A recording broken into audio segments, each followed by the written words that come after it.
Hello दोस्तों, एक बार फिर सभी का स्वागत है हमारे यूट्यूब चैनल एग्री टीम में। तो आज बात करेंगे अपने जो बायोलॉजी का एक इम्पोर्टेंट टॉपिक लेके आया हूँ आपके लिए मैं आज, जेनेटिक्स, अनुवांशिकी। ये इतना इम्पोर्टेंट है क्योंकि इसमें जेईटी के अंदर आपका इसमें चार क्वेश्चन आते हैं और सीयूटी के लिए तो ये बहुत ही रामबाण टॉपिक है क्योंकि इसमें 8 से 10 क्वेश्चन आते हैं। 8 से 10 क्वेश्चन का मतलब हो गया यहाँ से लगभग आपके 40 से 50 नंबर का काम हो गया। वहीं जेट में बात करते हैं तो यहाँ पे इसमें लगभग आपके 12 से 16 नंबर का काम हो जाएगा अगर आपके यहाँ पे पूरे से पूरे क्वेश्चन सही होते हैं। तो अब कहाँ से क्वेश्चन आते हैं, कैसे क्वेश्चन आते हैं, पूरा टॉपिक मैं आपको बताऊंगा। लास्ट ईयर कौन से क्वेश्चन आ चुके हैं वो भी बताऊंगा। तो आपके लिए बहुत इंटरेस्टिंग टॉपिक है। चलो स्टार्ट करते हैं आज का टॉपिक। चलिए टॉपिक की तरफ चलते हैं। तो टॉपिक अपना सबसे पहले कि अनुवांशिकी किसे कहते हैं, अनुवांशिकी किसे कहते हैं। तो सबसे पहले बात कर लेते हैं कि जिसमें वंशागति एवं विभिन्नताओं का अध्ययन किया जाता है। अब वंशागति और विभिन्नता दो इम्पोर्टेंट शब्द आए यहाँ पे। वंशागति क्या है? तो लक्षणों का एक पीढ़ी से दूसरी पीढ़ी में जाना। जैसे अपने अपने कोई भी लक्षण होता है अपने में, जैसे अपने रोज़ाना खाना खाना, अदर कोई एक्टिविटीज़ है जो हम अपने माता पिता से सीखते हैं। जैसे जो लक्षण होते हैं उसमें, जैसे कई बार क्या होता है कि जैसे माता पिता में क्या होते हैं कि जल्दी से पेट बाल आना, हाइट छोटी रहना या हाइट लंबी हो जाना, ये लक्षण होते हैं। वो उन लक्षणों का एक पीढ़ी से दूसरी पीढ़ी में जाना क्या होता है? वंशागति होता है। और विभिन्नता क्या होता है? जब एक ही प्रकार के जीवों में पाए जाने, एक ही प्रकार के जाति के बीच में अंतर।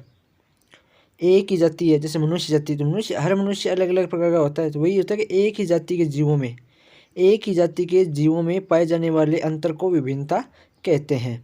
आई होप आप समझ गए होंगे, क्योंकि इसमें विभिन्नता किसे कहते हैं और वंशागति किसे कहते हैं। और वंशागति है तो ये बेटसन ने दिया था, इसका नाम बेटसन, इसका नाम बेटसन ने दिया था, बेटसन। आप साथ साथ में नोट्स बना सकते हैं इसमें, बेटसन। और अब बात कर लेते हैं अपने, मैं यहाँ पे जो आपका अभी सीयूटी 2023 और जेईटी 2023 होने जा रहा है उसके लिए टॉपिक करा रहा हूँ। बाकी मेरा नया बेंच है वो 15 जो अभी सीयूटी का एग्ज़ाम होने के बाद, और जेईटी अब जैसे जेईटी का आपका है 14 मई को है, उसके बाद आपका नया बेंच स्टार्ट होगा। उसमें पूरा पूरा जेईटी का सिलेबस आपको यहाँ पे फ्री कोर्स करवाया जाएगा यूट्यूब पे, पूरे वो भी बढ़िया बिल्कुल एक्यूरेट नोट्स के साथ। आपको जब चाहिए आपका पूरा नोट्स ले सकते हैं। यहाँ से प्रीवियस क्वेश्चन ले सकते हैं, प्रीवियस पेपर ले सकते हैं, पूरा पीडीएफ नोट्स ले सकते हैं। जो आपको यहाँ पे स्क्रीन पर जो व्हाट्सएप नंबर दिखाई दे रहे हैं उस पर आप जाके बोल सकते हैं। आपको थोड़ा बहुत जो चार्ज करना है वो आप थोड़ा बहुत नाम मात्र का चार्ज है, वहाँ पे आप ले सकते हैं नोट्स वगैरह। तो चलते हैं अपने आगे टॉपिक की तरफ। तो आगे क्या दे रखा है? तो आगे इसमें दे रखा है कि जो जनक कौन है इसका। सबसे पहले अपने इसमें अब डेफिनेशन की बात कर ले, इसमें पूछ लेते हैं कि जनक कौन है अनुवांशिकी का। तो अनुवांशिकी का जनक है मेंडल। अब बात कर लेते हैं, इसका जनक तो हो गया मेंडल, और इसमें बात कर लेते हैं अपने कि इसका आधुनिक जनक कौन है। आधुनिक जनक कौन है इसमें? तो बेटसन है। यहाँ पे दोनों आपको ध्यान रखना, अगर ऑप्शन में मेंडल आ गया तो राइट आंसर मेंडल जाएगा, अगर ऑप्शन में बेटसन आ गया तो राइट से, यानी आपको आधुनिक मॉडर्न फादर पूछा है, मॉडर्न जेनेटिक फादर पूछा है तो बेटसन होगा। और नॉर्मल आपको पूछ लिया कि अनुवांशिक के जनक कौन है, अगर ऑप्शन में मेंडल है तो मेंडल ही आंसर जाएगा। आई होप आप सभी समझ गए होंगे। तो आगे बात कर लेते हैं कि अनुवांशिकी के अंदर होता क्या है। तो अनुवांशिकी के अंदर आगे थोड़ा गहराई में जाते हैं, जानते हैं कि इसके अंदर जीन होता है। इसके अंदर क्या होता है? अब लक्षणों में लक्षण किस आधार पे जाते हैं? लक्षण जीन के रूप में आगे ट्रांसफ़र होते हैं। तो जीन शब्द किसने दिया था? तो जीन शब्द जोहानसन। अब जैसे जीन होता है जैसे जॉनसन होता है, याद आप अच्छी तरह याद रख लीजिए। जीन होता है और जॉनसन। मैं आपको वही यहाँ पे थ्योरी लेके आया हूँ जो इम्पोर्टेंट है, एग्ज़ाम में आता है। अब ऐसे तो जेनेटिक्स आपको बहुत लंबा, मैं आपको अगर पूरा वहाँ पे अगर अपने नॉर्मल सिलेबस कराते हैं उसके हिसाब से कराऊंगा तो आपको इतना लंबा लेके जाऊँगा, कम से कम 10 क्लास लग जाएगी। पर यहाँ पे मैं आपको 2 से 3 क्लासों में कंप्लीट करवाने की कोशिश करूँगा ताकि कम से कम टाइम में आपका थ्योरी कंप्लीट हो जाए। अब मैं यहाँ पे एक प्रकार से आपको रिपीट कराऊँगा। तो आप अगर ये अब आपने 2-3 क्लासें लगातार कर ली तो इसका मान लिया आपका जेईटी के अंदर 4 से 5 क्वेश्चन और सीयूटी के अंदर आपके 8 से 10 क्वेश्चन एक्यूरेट सही हो जाएंगे, कोई दिक्कत नहीं है। तो हम बात कर लेते हैं आपके लिए, यहाँ जीन शब्द जोन से दे दिया। अब जीन शब्द है क्या? जीन चीज़ है क्या? तो जीन वो चीज़ है जो लक्षणों को ले जाती है, एक पीढ़ी से दूसरी पीढ़ी में आदान प्रदान कराती है। आप समझ गए होंगे, जैसे अभी एक गाड़ी है, वो एक सामान दूसरी जगह से लेके जाती है, एक सामान दूसरी जगह से लेके जाती है, तो गाड़ी क्या है, जीन है, सामान क्या है, लक्षण है। तो इस तरह आप एग्जाम्पलों से समझ सकते हैं। अब मेंडल था, वो जीन को क्या बोलता था, तो मेंडल कारक बोलता था। आइए आप यहाँ पे आप समझ सकते हैं,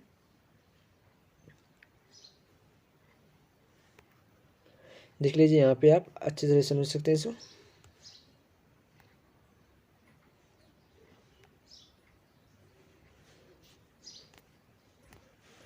अब बात करें यहाँ पे कि मेंडल है वो कारक को, मेंडल जीन को क्या बोलता था, तो मेंडल यहाँ पे जीन को कारक बोलता था। यहाँ पे इसको एलील भी बोलते हैं, कारक को इंग्लिश में एलील बोलते हैं, और यहाँ पे जीन को मेंडल कारक बोलता था। ये भी क्वेश्चन आया हुआ जेट में। अब जीन है क्या, अब जीन को तो हमने देख लिया कि जो लक्षणों का परिवहन करवाता है, पर जीन खुद है क्या, जीन किससे बना होता है, तो जीन होता है डीएनए का एक छोटा भाग होता है। डीएनए का छोटा भाग क्या कहलाता है, जीन होता है।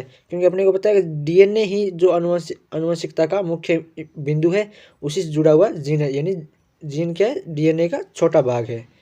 तो नेक्स्ट आगे चलते हैं। अब बात कर रहे थे यहाँ पे मेंडल के बारे में। तो मेंडल क्या है, क्या इसने प्रयोग दिए, तो मेंडल आनुवंशिकी के जनक है। दूसरी बात क्या है कि इसका जन्म 1822 में, उसकी मृत्यु 1884 में, ये कोई नहीं पूछेगा। हाँ, ये कहाँ पे इसका जन्म हुआ था, तो ऑस्ट्रेलिया में, ये ऑस्ट्रेलिया नहीं है, ऑस्ट्रिया है, ये ध्यान रखिएगा। और इसने उद्यानिकी मटर यानी पाइसम सेटाई पर प्रयोग किया था। अब इसने मटर पर ही क्यों प्रयोग किया, ये जेट में बहुत बार आया हुआ है। और ये भी क्वेश्चन आया हुआ कि मेंडल ने किस पे प्रयोग किया। एक जाएगा आपको खेती मटर पे, दूसरा आएगा आपको, और जो ऑप्शन आएंगे, एक आएगा उद्यानी मटर पे। तो आपका उद्यानी मटर है पाइसम सेटाइम, जिसका गुणसूत्र है 14। अब बात कर लेते हैं कि इसने मटर का ही पौधे का चुनाव क्यों किया। तो मटर के पौधे का चुनाव करने का इसका मेन मोटिव था, क्योंकि मटर के पौधे का जीवन काल बहुत छोटा होता है, इसलिए इसका प्लांट जल्दी ग्रो करता है और जल्दी जल्दी बड़ा होता है। तो इसके हमें लक्षणों का वगैरह, फूल का रंग, फली की स्थिति जल्दी से ज्ञात हो जाती है। दूसरा इसका क्या कारण था कि इसमें प्राकृतिक स्वपरागण था। इसमें प्राकृतिक स्वपरागण था, यानी इसमें अपने आप परागण हो जाता था, इसमें कराना नहीं पड़ता था। दूसरा, इसमें फूल आते थे, वो कलरफुल थे, तो इसमें पर परागण भी संभव था, इसमें कोई दिक्कत नहीं थी। अगर बाई चांस कहीं स्वपरागण में प्रॉब्लम हो रही है, पर परागण भी हो सकता था, इसलिए। और इसमें अनेक लक्षण थे। इसके प्लांट की स्टडी के लिए इसके अनेक इसमें लक्षण ज़्यादा थे, अनेक लक्षण थे, इसके कारण इसकी चुनाव हुआ। तो इसके मुख्य मुख्य 4 बिंदु थे, जिसके कारण मेंडल ने इसके पौधे का चयन किया। तो इसमें अब लक्षण थे, तो इसमें 7 जोड़ी वीपीएससी लक्षण थे। अब बात कर लेते हैं इसमें कितने लक्षण थे, तो इसमें 7 जोड़ी लक्षण थे। तो अब बात कर लेते हैं, जो 2 प्रकार के इसने दिए, एक तो प्रभावी थे, ये वाले प्रभावी है, और ये अप्रभावी है। इसमें 2 प्रकार के लक्षण होते हैं। अब बात कर लेते हैं कौन कौन से लक्षण थे। तो पहला था पादप की लंबाई। अब प्रभावी क्या था कि पादप की लंबाई लंबी हो, और अप्रभावी क्या था, इसमें पादप की लंबाई छोटी बौनी हो। दूसरा है पुष्प की स्थिति, पुष्प अक्षीय है, यानी पुष्प नीचे से ऊपर की तरफ बढ़ते जा रहे हैं, या फिर सीमांत है, यानी सीमांत अर्थ क्या होता है, जहाँ प्लांट के जस्ट ऊपर सबसे पहला पुष्प ऊपर होता है, यानी प्लांट की एक प्रकार से कुछ टाइम के लिए प्लांट की ग्रोथ रोक देता है, यानी सीमांत मतलब सीमा रोक देता है, सीमा फिक्स कर देता है। उसके बाद नीचे नए फूल आएंगे, वो नीचे की तरफ आएंगे। पर अक्षीय का अर्थ क्या होता है कि जो नीचे से स्टार्ट होंगे और ऊपर की तरफ साथ साथ में प्लांट की ग्रोथ हो जाएगी, और साथ साथ में फूल लगते जाएंगे, ये है इसका मतलब। और आगे है तीसरा अपना पुष्प का रंग। बैंगनी अगर पुष्प होगा, यानी कलरफुल पुष्प होगा, वो होगा प्रभावी, और सफेद रंग का पुष्प होगा, वो होगा अप्रभावी। और यहाँ पे फली की आकृति कैसी है, तो फुली हुई है, तो प्रभावी, और पिचकी हुई है, यानी बिल्कुल चिपकी हुई है, तो कैसी होगी, अप्रभावी।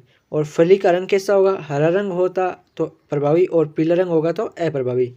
और नेक्स्ट चीज़ क्या है, नेक्स्ट चीज़ है कि बीज की आकृति, बीज कैसा है, बीज गोल है या फिर झुर्रीदार है, और बीज का रंग कैसा है, पीला है या फिर हरा है। तो ये कुल मिला के इसके 7 लक्षण थे। तो आप आइए समझ गए होंगे, चलते हैं आगे।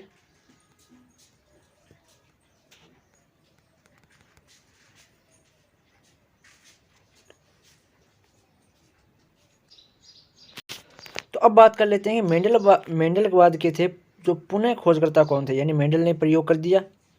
अब इसके पुनः खोजकर्ता कौन थे, तो मेंडलवाद के पुनः खोजकर्ता थे कोलकोरेंस थे, और दूसरे थे वॉन शेरमिक, कोलकोरेंस, वॉन शेरमिक और हुगो डे व्रीज।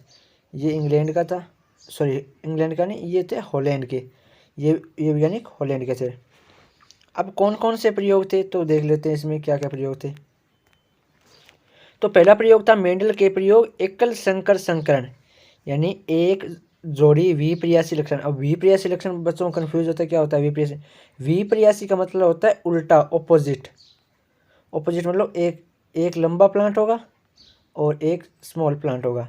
जैसे यहाँ पे ये लंबा प्लांट की लक्षण है और ये बोने प्लांट का लक्षण है। अब इन दोनों में क्या क्या बताया, पूछा गया यहाँ पे डेफिनेशन में क्या है कि एक जोड़ी विपर्यासी लक्षण ले लिया हमने, और इसमें लक्षणों वाले पौधों में क्रॉस एकल संकरण कहलाता है। इन दोनों में क्रॉस करवाया यहाँ पे, तो अपने को क्या प्राप्त हुआ, एक लंबा प्लांट के लक्षण हुआ और एक स्मॉल प्लांट का लक्षण प्राप्त हुआ।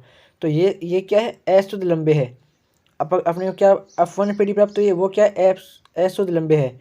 इसके बाद उन दोनों में स्वपरागण करवाया। यहाँ पे क्या दोनों में जब अपने को F1 पीढ़ी प्राप्त हुई उनमें स्वपरागण करवाया, तो वापस हमें क्या प्राप्त हुआ। अब देख लीजिए यहाँ पे क्या एक बोर्ड विधि यहाँ पे अपनाई गई है, और वो उस बोर्ड विधि का नाम है चेकर बोर्ड विधि। ये एग्जाम में आया हुआ है और इम्पोर्टेंट है। तो इस चेकर बोर्ड विधि को किसने दिया था, सी पुनेट ने दिया था। ये इंपॉर्टेंट, आप चेक लीजिए। अब यहाँ पे इस चेकर विधि का सिस्टम क्या है, तो इसका विधि है, जैसे आप यहाँ पे देख लीजिए, ये बनाया गया है, और इसमें जिस हर एक लक्षण, जैसे एक लंबा हो गया प्लांट, एक स्मॉल टी, एक कैपिटल टी, एक स्मॉल टी यहाँ पे लगाया, और इन चारों में आपस में गुणा करवा दिया। तो अब अपने को क्या प्राप्त, 3 तो लंबे प्लांट प्राप्त हुए, एक हुए बोना प्लांट। यहाँ पे 3 तो हुए लंबे प्लांट प्राप्त और एक हुआ बोना प्लांट। तो यहाँ पे अब बात कर लेते हैं, तो यहाँ पे इसका मतलब क्या हुआ, तो यहाँ पे इसका मतलब हुआ, देखो यहाँ पे जस्ट अपने कैपिटल टी और स्मॉल टी में 100 प्रागण करवाया, तो इसमें 4 लक्षण थे। उन चारों में से अपने को क्या हुआ कि 3 तो लंबे लक्षण प्राप्त हुए और एक बोना लक्षण प्राप्त हुआ। तो इसका यहाँ पे देखो, इसका जो लक्षण प्रारूप है वो क्या प्राप्त हुए, तो यहाँ पे 3 लंबे और एक बोने प्राप्त हुआ, और जीन यानी आंतरिक संरचना है उसमें ये प्राप्त हुआ। देख लीजिए यहाँ पे एक बोना, एक शुद्ध बोना और 2 अशुद्ध बोने, एक शुद्ध लंबा और 2 अशुद्ध लंबे और एक शुद्ध बोना प्लांट प्राप्त हुआ है। तो इसका ये क्रॉस निकला है, रिजल्ट निकला है। और इसमें इसी के बाद ये दूसरा है अपने कि द्विसंकर संकरण। इसका मतलब क्या है, तो यहाँ पे ये द्विसंकरण थोड़ा हार्ड है, तो यहाँ पे इसका मतलब क्या होता है, इसको यहाँ पे आपको डायरेक्ट याद रखना है। इसके थोड़े बहुत जो इसमें थोड़े बहुत नंबर्स वगैरह याद करने। द्विसंकरण क्या है, वहाँ पे तो अपने को एक लक्षण लेके चलना पड़ा था, यहाँ पे 2 लक्षण लेकर अध्ययन करना है। तो यहाँ पे मैं आपको क्या रिपीट, आपको पूरा रिवीजन करवा रहा हूँ इस चैप्टर का, तो इसलिए मैं आपको डायरेक्ट याद करवाऊंगा। यहाँ पे अगर मैं पूरा समझाने लग गया तो क्लास लंबी हो जाएगी। यहाँ पे द्विसंकरण का मतलब 2 लक्षणों को लेकर अध्ययन करना। अब लक्षण प्रारूप, इसका रिजल्ट क्या निकलेगा, तो यहाँ पे इसका लक्षण प्रारूप क्या होगा, 9:3:1। तो यहाँ पे क्या होगा, गोल और पीले, यहाँ पे 2 लक्षण लिए गए, गोल और हरे 2 लक्षण, झुरे पीले 2 लक्षण, झुरीदार हरे 2 लक्षण। तो यहाँ पे इसका डायरेक्ट आपको याद क्या रखना है, 93:31 ये इसका लक्षण प्रारूप है। और इसका जो दिया गया है जीन प्रारूप, क्या है इसका जीन प्रारूप है 12:24:12:12:1, 12:24:12:12:1। तो ये इसके आपको डायरेक्ट आपको याद रख लेना है, जीन प्रारूप इसका ये है। अब बात कर लेते हैं आगे अपने कि वंशागति के नियम क्या है। वंशागति, अब जो वंशागति थी उसका नियम क्या क्या है इसमें, तो वंशागति के नियम 3 थे, आपको पता है, प्रभाविता का नियम, पृथक्करण का नियम और स्वतंत्र अपव्यय का नियम। अब जो प्रभाविता का नियम और पृथक्करण का नियम है वो एकल संकरण का नियम पर आधारित है, और जो स्वतंत्र अपव्यय का नियम है वो क्या है, द्विसंकरण पर आधारित है। ये चीज़ आप साथ साथ में स्क्रीनशॉट ले सकते हैं या फिर लिख भी सकते हैं, क्लास को दोबारा चला के देख सकते हैं, कोई दिक्कत नहीं, आपके पास ये सेव रहेगी। अब बात कर लेते हैं कि इसमें अपवाद क्या क्या थे। अपवाद भी तो होते हैं ना हर चीज़ के, तो जो प्रभाविता का नियम है उसका अपवाद क्या था, तो 2 अपवाद थे, प्रभाविता अब तो इसमें एक था अपूर्ण प्रभाविता का नियम, दूसरा सह प्रभाविता का नियम, और दूसरा था युग्मकों की जो पृथक्करण का था उसमें था युग्मकों की शुद्धता का नियम, और स्वतंत्र अपव्यय का नियम था उसमें सहलगनता का अपवाद था। अब बात कर लेते हैं इनके आगे जो इनके खुद की क्या प्रभाविता के नियमों की बात कर लेते हैं। अब बात कर लेते हैं प्रभाविता के नियम। प्रभाविता के नियम का मतलब होता है कि एक लक्षण का दो कारक रखते हैं। एक लक्षण के नियंत्रण के लिए दो कारक होते हैं। अब लक्षण कैसे, जैसे अब यहाँ पे कैपिटल और स्मॉल आ रहे थे, यहाँ पे एक लक्षण है, इसके लिए दो कारक है। अब एक ये और ये अलग अलग कारक है, आप ये बात को समझ लीजिए। और अब यहाँ पे दो कारक होंगे, पर एक कारक क्या होगा, प्रभावी होगा, और दूसरा कारक अप्रभावी होगा। इसमें प्रभाविता का नियम लक्षण में दो होता है। अब जो प्रभावी होगा वो अपना प्रभाव दिखाएगा, स्पष्ट सी बात है, इसलिए इसे प्रभाविता का नियम कहते हैं। यानी एक प्रभाव दिखाएगा और दूसरा प्रभाव नहीं दिखाएगा, इसलिए इसे प्रभाविता का नियम कहते हैं। यहाँ पे मुख्य बिंदु दो है कि एक लक्षण के नियंत्रण के लिए दो कारक होते हैं, तो वह कौन सा नियम है, प्रभाविता का नियम है, ये जेट में आया हुआ है। और दूसरा यहाँ पे पृथक्करण का नियम, दो कारक आप समझ गए होंगे, जैसे ये और ये दो कारक हैं, युग्मक बनते समय एक दूसरे से अलग हो जाते हैं, ये अलग अलग हो जाते हैं, और एक युग्मक को एक ही कारक प्राप्त होता है। ये आप चीज़ को समझ लीजिए। तो ये जेट में 2021 और 22 में दो बार आ चुका है, तो कितना इंपॉर्टेंट है यहाँ पर ये नियम, प्रभाविता के नियम, तो आप समझ लीजिए इनको कि दो कारक होते हैं। तो यहाँ पे क्या होता है, देखिए एक लक्षण के लिए यहाँ पे दो कारक थे, जैसे एक कारक दो कारक ये हो गए, तो यहीं पे ये बात कही है कि दो कारक युग्मक बनते समय, यानी जब जोड़े बनेंगे, जैसे ये दो कारक है और ये दो कारक है, जब ये जोड़े बनेंगे, इनके जोड़े बनेंगे, तो ये क्या होंगे, एक दूसरे से अलग हो जाएंगे, अलग हो जाते हैं, एक युग्मक को एक ही कारक प्राप्त होता है। तो इसे क्या कहते हैं, पृथक्करण का नियम, यानी अलग अलग हो जाते हैं, इसे पृथक्करण का नियम कहते हैं। अगला नियम अपना तीसरा कि स्वतंत्र अपव्यय का नियम। अब स्वतंत्र तो चलो ठीक है, समझ जाते हैं कि भाई आज़ाद है बिल्कुल, और अपव्यय का मतलब हो गया गति करना, स्वतंत्र गति। अब यहाँ पे क्या होगा, स्वतंत्र गति करना, तो एक लक्षण की वंशागति पर दूसरे लक्षण का प्रभाव नहीं पड़ता है, इसे ही क्या कहते हैं, यानी एक लक्षण एक पीढ़ी से दूसरी पीढ़ी में जा रहे हैं, तो दूसरा लक्षण उस जो लक्षण है उसको इफेक्ट नहीं करेगा कि आप दूसरी पीढ़ी में जा रहे हो, तो इसके ऊपर कोई इफेक्ट नहीं दर्शाएगा, तो इसे क्या कहते हैं, स्वतंत्र अपव्यय का नियम कहते हैं।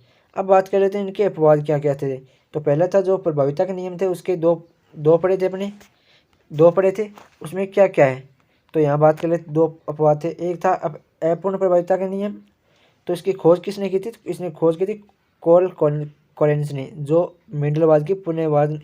मंडलवाद के नियमों का पुनर्वाद किया था उन्होंने मिराबिल्स जलापा पादप पे ये किया था, जिसे फोर क्लॉक भी कहते हैं।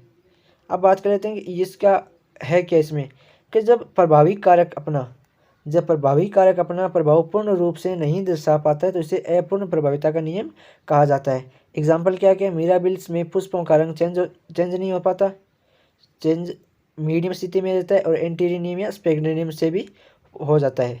अब बात कर लेते हैं इसमें एग्जाम्पल क्या है, जो मिराबिल्स पादप होते हैं उसके दो रंग होते हैं, एक लाल और श्वेत। इन दोनों में जब वो चेकरबोर्ड विधि वाला एकल संकरण वाला नियम लगाते हैं, तो इसमें अपने को शुद्ध जो प्रभावी है लाल है वो अपना नहीं दर्शा पाता, और गुलाबी यहाँ पे वो दर्शाता है, यानी इन दोनों का कॉमन रंग होता है वो दर्शा जाता है, क्योंकि लाल में जब श्वेत मिलाते हैं तो गुलाबी रंग अपने को प्राप्त होता है। तो यहाँ पे आप आई होप समझ गए होंगे कि इसमें अपूर्ण प्रभाविता मतलब जो प्रभावी रंग होता है लाल रंग है, वो पूर्ण रूप से अपना प्रभाव नहीं दर्शा पाता। अगर प्रभाव दर्शाता तो यहाँ पे दो लाल के होते, तीन लाल के होते, एक श्वेत का होता, वो प्रभावी होता, ये प्रभावी नहीं है, इसलिए यहाँ पे दिखाए गए, और इसका जीन रूप भी समान है। अब क्या है सह प्रभाविता का मतलब क्या होता है, जब प्रभावी और अप्रभावी दोनों कारक अपना प्रभाव साथ साथ दिखाए तो उसे सह प्रभाविता सह है, यहाँ पे सही नहीं लिखा हुआ, सह प्रभाविता जब दोनों कारक साथ अप्रभावी और प्रभावी दोनों कारक अपना साथ प्रभाव दिखाए तो उसे कहते हैं सह प्रभाविता। यहाँ पे क्या ए बी रक्त समूह है, आपने पढ़ा होगा रक्त समूह चार प्रकार के होते हैं, ए बी और ओ। इसमें ए बी रक्त समूह है वो किसका एग्जाम्पल है, वो सह प्रभाविता का एग्जाम्पल है। और पशुओं में चित्त कबरा रंग, ये भी क्या दो एग्जाम्पल क्या है, सह प्रभाविता का एग्जाम्पल है। आप और जीन प्रारूप इनका, जैसे इसका अपूर्ण प्रभाविता और सह प्रभाविता के दोनों इनके लक्षण प्रारूप और जीन प्रारूप समान है। इसे आप डायरेक्ट याद रख सकते हैं। अब बात कर लेते हैं बहुयुग्म विकल्पी मल्टीपल। ये एग्जांपल था, आप देख लीजिए।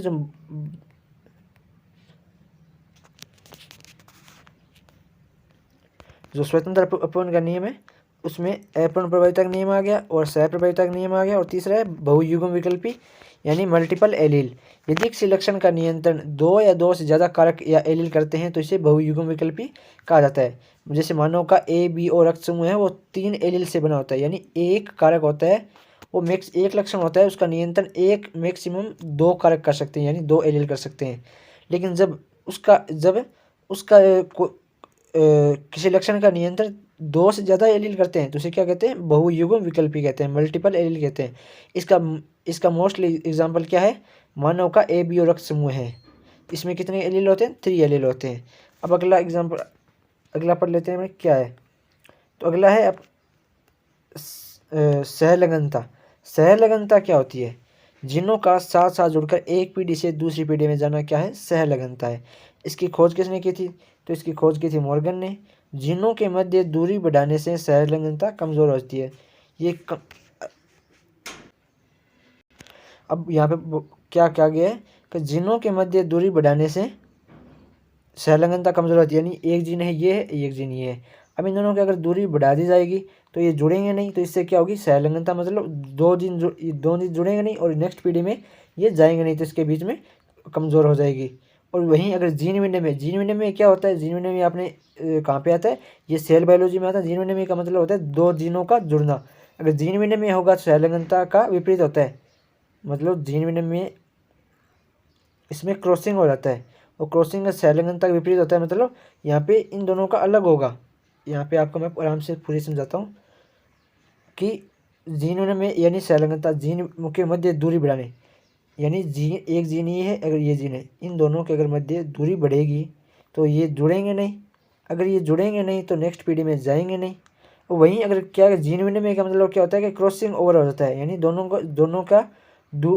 की सिस्टर जीन होती है वो दूर हो जाती है। और सहलगनता का यानी यहाँ सहलगनता नहीं हो पाती, इसी कारण यहाँ पे जीन विनिमय को सहलगनता का व्युत्क्रमानुपाती बताया गया है। और ज़्यादा सहलगनता से बच्चों में ज़्यादा पैतृक लक्षण आते हैं, परंतु यदि ज़्यादा जीन विनिमय हो जाता है तो नए लक्षण आते हैं। यहाँ पे एक चीज़ इंपॉर्टेंट है कि जीन विनिमय से क्या आते हैं कि नए लक्षण आते हैं, और सहलगनता से क्या आते हैं, पैतृक लक्षण आते हैं। 2 इंपॉर्टेंट चीज़ें यहाँ पे आपको ध्यान रखनी चाहिए कि सहलगनता से पैतृक लक्षण आते हैं और जीन विनिमय से नए लक्षण आते हैं। और एक चीज़ ध्यान रखनी चाहिए कि अगर सहलगनता ज़्यादा होगी तो पैतृक लक्षण आएंगे और जीन विनिमय ज़्यादा होगी तो नए लक्षण आएंगे। आपको ये चीज़ ध्यान रखनी चाहिए। अब बात कर लेते हैं अपने आगे नए टॉपिक आ गया लिंग निर्धारण का। बहुत ही मैं आपको शॉर्ट लेके आया हूँ आपके लिए, बहुत इंपॉर्टेंट जो एग्जाम में आते हैं वही लेके आया हूँ आपके लिए। अब बात कर लेते हैं लिंग निर्धारण में। लिंग निर्धारण कहाँ पे सहायक होता है तो मैं बता देता हूँ आपको। भ्रूण का नर या मादा होने का निर्धारण लिंग निर्धारण कहलाता है। अब भ्रूण होता है, भ्रूण का नर हो या मेल हो या फीमेल होने का जो डिसाइड होता है वो किसके हिसाब से होता है, उसके लिंग निर्धारण से होता है। अब लिंग निर्धारण कैसे, किस में क्या जीन होते हैं वो मैं आपको यहाँ पे बता देता हूँ। तो यहाँ पे सबसे पहले चलते हैं अपने कि पहले पे जेड और ZW, यहाँ पे ये 2 है तो इसमें कौन सी मादा है कौन सा नर है, तो यहाँ पे देख लेते हैं। और यहाँ पे ZZ है वो नर है और ZW है वो है मादा है। और एक बात और सबसे इम्पोर्टेंट, जहाँ पर यहाँ पे जो डिजिट होते हैं जैसे Z और W चेंज हो गए, वही हमेशा वो नर हो या मादा हो इससे कोई इफेक्ट नहीं है। वो जहाँ पे चेंज होगा, ये जैसे ऊपर वाला सेम है और नीचे वाला चेंज होगा तो वही हमेशा लिंग निर्धारण होगा। ये बात हमेशा ध्यान रखने योग्य बात है। तो यहाँ पे इम्पोर्टेंट ये है कि देख लीजिए कि जो ZZ है वो नर का है और ZW है वो मादा का है, तो ZW क्या होगा, मादा लिंग निर्धारण होगा। अब ये किस में होता है ZZ और ZW, तो ये पक्षियों में होता है और सरीसृप यानी सांपों में होता है और मछलियों में होता है और तितलियों में होता है। ये 4 एग्जाम्पल आपको बहुत इंपॉर्टेंट है। अब अगले वाले बात चलते हैं। तो जो अगले कौन सा है, XX और XY। और XX वो होता है मादा में होता है और XY होता है वो नर में होता है। तो अब यहाँ पे XY चेंज हो गए तो लिंग निर्धारण क्या होगा, नर होगा, लिंग निर्धारक नर होगा। और ये एग्जाम्पल किस किस के होते हैं, ये स्तनधारी के होते हैं यानी मनुष्य जाति में होते हैं और ड्रोसोफिला में होते हैं। और अब आगे चलते हैं अपने इसमें, आगे बात कर लेते हैं इसमें क्या होता है।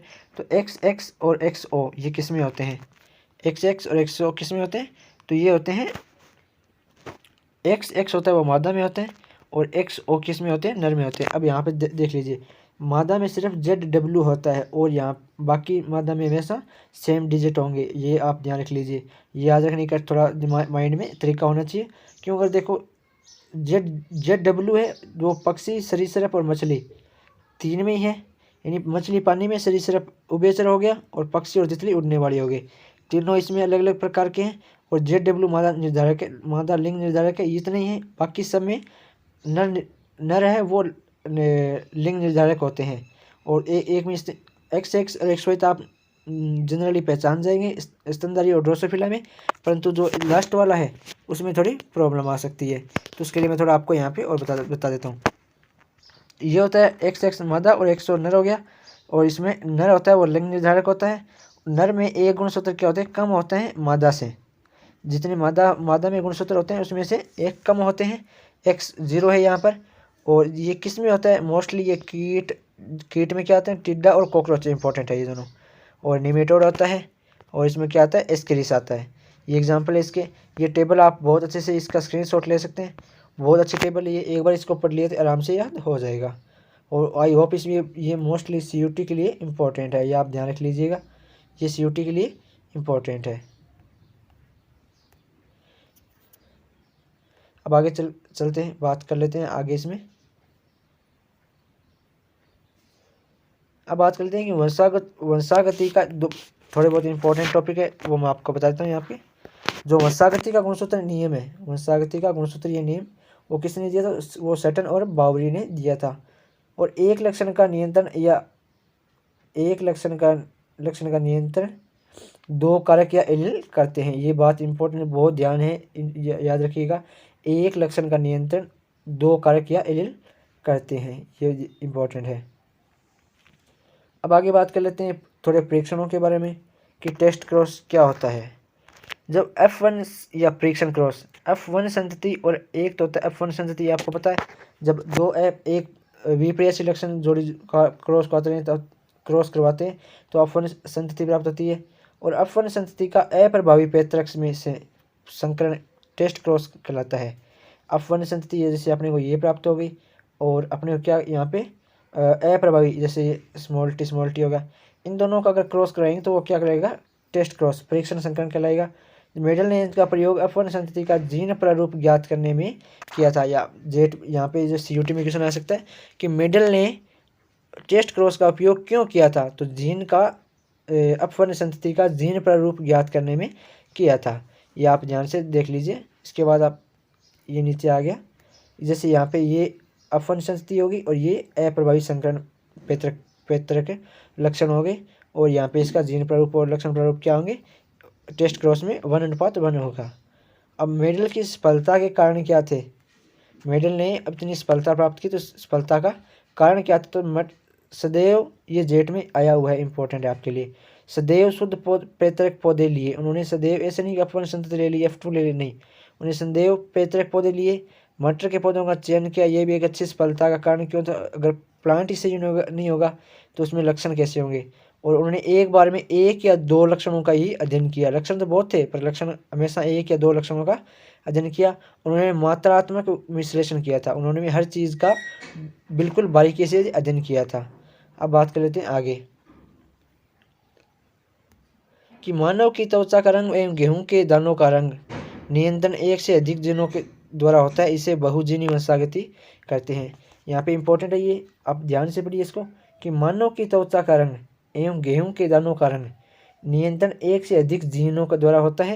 यानी जब एक दो जीन मैक्सिमम दो जीन करती है तो इसके क्या होगा, दो एक से ज़्यादा जीन हो गए तो इसका कारण क्या, बहुजीन वंशागति। एक से दो ज़्यादा जीन हो गए तो बहुजीनी वंशागति ये हो गया। अब आगे की जो क्लास अपनी ज़्यादा बड़ी हो रही है, तो अब जो आगे का बचा हुआ टॉपिक है वो अपने नेक्स्ट क्लास में करेंगे। तो अगर चैनल पर नहीं हो तो चैनल को सब्सक्राइब कर लेना, वीडियो अच्छा लगे तो लाइक कर लेना और दोस्तों के साथ शेयर करना जिनको आप ज़्यादा बच्चों को हेल्प मिल सके। अगर ऐसे क्लासें लगातार लेनी है आपको तो मुझे कमेंट करके बता देना कि भाई कौन से टॉपिक में मुझे क्लास चाहिए। बाकी 15 मई के बाद आपकी रेगुलर क्लासें यहाँ पे पूरा सिलेबस है JET और CO2 का पूरा सिलेबस यहाँ पर करवाया जाएगा। तो यहाँ पे क्लास चैनल पर आ जाना और सब्सक्राइब कर लेना। मेरा टेलीग्राम चैनल भी है, मैं आपको यहाँ पे नीचे डिस्क्रिप्शन में इसका लिंक दे दूँगा, वो भी ज्वाइन कर सकते हैं। और इंस्टा पे आप जुड़ सकते हैं हमारी, और व्हाट्सएप नंबर दे दूँगा मैं नीचे, उस पर आप कमेंट करके मेरे को बोल देना कि आपको क्या चाहिए। मिलते हैं नेक्स्ट वीडियो में। जय हिंद, जय भारत।